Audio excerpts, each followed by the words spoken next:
top.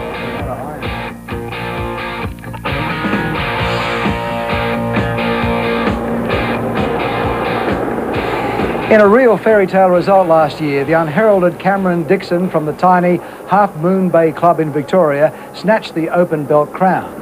Now, can we expect a similar upset this time? We're about to find out as we join Darryl for his call.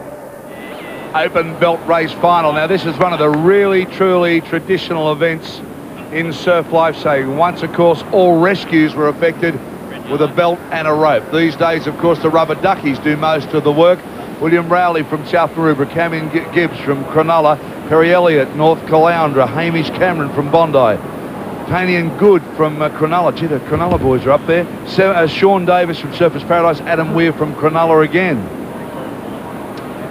So this event, one of the real traditionals, and there's so much in this. It's a team event. You'll see what happens. I'll hand you over to Mark Rayburn because he was one of the best at this. Okay, the gun's gone. One guy goes to the back. Now, they all pick up the reel.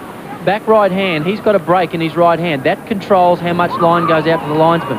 Their speed is determined by two things. Obviously, their swimming speed, but second, how much line they get. If they get too much line, they've got more weight to pull. Their wax lines about 200 to 300 metres long. When I say wax, these are cotton lines, and they put through a waxing machine which coats them in beeswax. The reason for that is that it helps the line not to drop to the bottom because of the waxing. It doesn't drop to the bottom. If it drops to the bottom because of the twining, it would pick sand up. When it's wax, it doesn't pick sand up. As in the R&R, the rescue and resuscitation, the rope work is so precise. This is just about feeding your swimmer. Well, that's right. You give him too much, he's got too much weight. You don't give him enough, he's pulling. He can't get out because he hasn't got the speed. At the moment, Sean Davis is leading the way. Sean has never won this. He's got plenty of close stories, but he's never won. Got a pack on the right and a pack on the left. Now, that's the reelsman.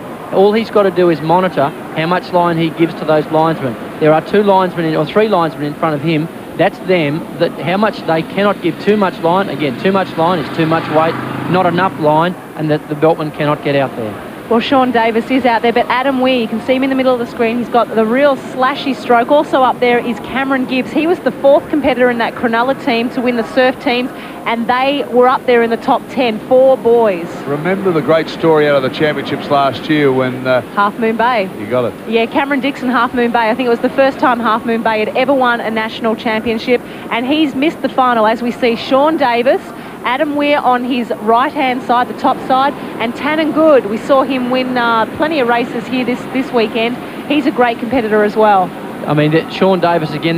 David Orchard, his linesman with the glasses on, and these guys would be really hurting, but they've got to keep that line being fed to the. And the first linesman is the one that really determines how much line the beltman gets. These guys look to have formed 2 packs, one on the left and one on the right, and that's Sean Davis. When he smells victory with about 20 metres to go, watch that kick. Well, which one hurts more, the actual swim or reeling out the line? Well, I think I'd rather, in terms of pain, these guys are hurting more. Well, Sean Davis just going through that little bump there, but you can see the Cronulla boys just sticking right on his wash, and they can wash right on this, and it's coming up to an even 3-way race. Mark, when you're towing a rope, it's like towing a drum behind you, isn't it? That's exactly what it is as we watch the finish now. Now, Sean Davis, that looks like it's Cameron Gibbs. Looks like Cameron Gibbs. Adam Weir, the little bulldog from Cronulla. Adam Weir, if Sean can't with it, he's got to keep trying. Adam Weir, looks like the blue and white, was it? Blue and white, looked like Tanian Goode from Cronulla. Well, Adam Weir swam straight past his buoy. That wave came up and he didn't see his buoy. That is Tanian Goode. He officially touched first, but Adam Weir swam straight past. Well, then Tanian Goode wins it. What it is, it's first to the buoy, put your hand over the top, arm goes up. Once that arm's up, you have won the race. And that looked to me as though a swell hit him at the same time, came straight past him, and he picked it off. Well, Cameron Gibbs with the goggles on, the Cronulla cap, he was right up there as well. He might have been in the placings. I don't think there is as much confusion on the beach as there is by us, because that wave hit and we just simply couldn't pick up who got there. Well, we can see the Cronulla team there. That's probably Adam Weir's team, because they are looking very confused about it. That actually could be Tanian Goode's team. Well, of course, the Cronulla teams were figuring, so was Surfers Paradise. Confusion out in the water. There's the belt. Yeah, now what he's doing, he is showing that there's a judge in boat. Now, you know that saying, pull the pin? That's what he's about to do. He pulls that pin. Now, what he's got to do is lift up that neck strap and prove that he's just pulled the pin. He's got to prove that he's towed that belt out. and he gives that to a judging boat. We still don't know who's won it, and neither do they. Now, there's mass confusion here. That wave was the critical factor because it hit them just as they got to the can. You can see the beach crews are saying, well, I think we've got it. No, you've got it. Well, the beach crew are confused, but I think Adam Weir and Tanian Goode were just out there, and they're holding their hands up in confusion, not knowing what happened. But from what I saw, Adam Weir went straight past his buoy and then went to turn back, but in the meantime, Tanian Goode got his arm over the buoy and his arm up. Here we see it. Here, here's Adam a Weir. replay. Adam Weir at the top of the screen. Now, a swell is, a wave is just about to hit. And Adam Weir, top of the screen, looks as though he has just swum. See, what he didn't swim past the can. The can got washed in past him. Blue and white gets there. That's Tanian Goode got there. Oh, heartbreaking.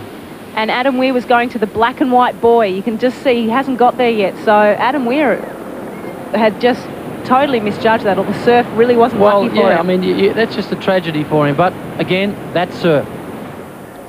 Indeed it is. That's a very tough call, that one. Sean Davis there from the Surfers Paradise Club.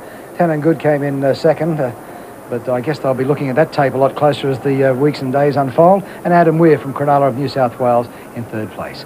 After the break, we hear what a winner has to do and to say about the open belt final.